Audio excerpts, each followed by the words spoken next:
All right, y'all. I have this theory that America is in its dumb era. And I know what y'all thinking. You're like, all right, what the hell are you talking about? All right, walk with me real quick, right? I'm not saying that people are dumb. Well, some of you niggas are dumb.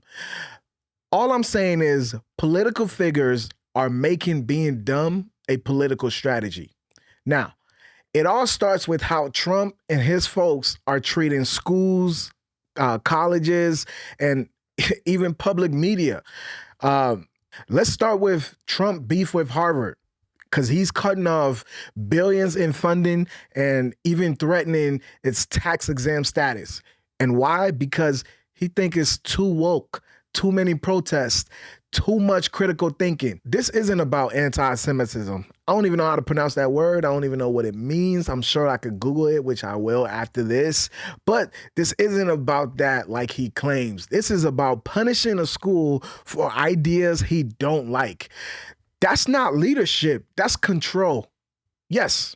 See, when you start defunding one of the most powerful schools in the world because you don't like what people are saying, to me, that's straight up anti-intellect.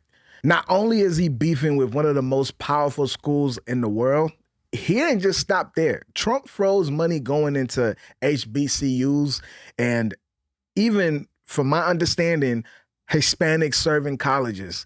These are schools that survive off federal funding and Pell Grants. So when that money gets paused, students lose resources, schools lose stability. And here's the crazy part.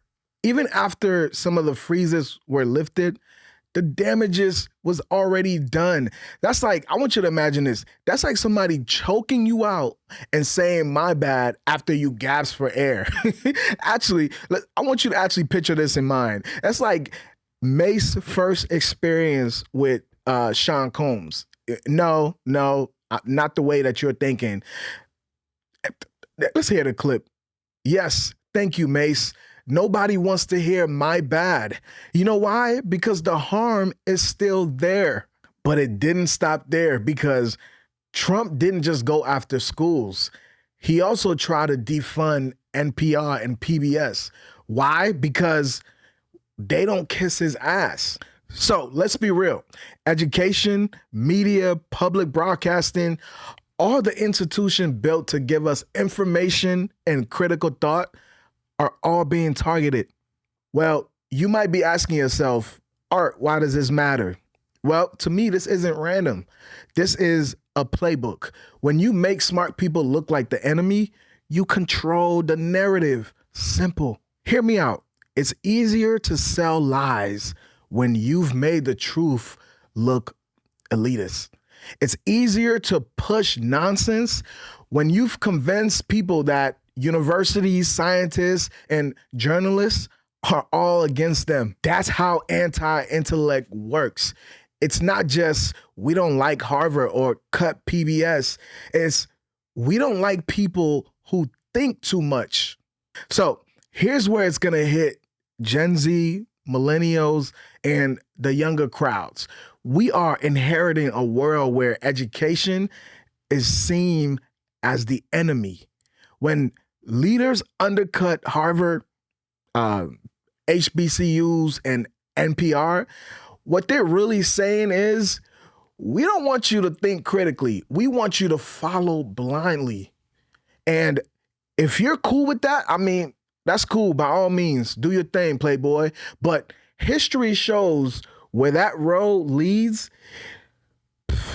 it ain't pretty.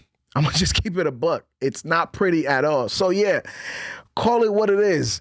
America is entering an anti-intellect era. Plain and simple. America is going into a dumb era. So Trump cutting Harvard, freezing HBCU's money, and cutting PBS ain't about budget. It's about power, control, and silencing critical thought. And man, if we let this keep happening, don't be surprised when thinking for yourself becomes the most rebellious thing you can do. Don't say I didn't warn you. As always, I'm the boy Art, and I'm just trying to make sense of this digital world that we live in. If this hit, make sure you hit the like, share, comment, and subscribe, and join me on the next one. All right? Peace.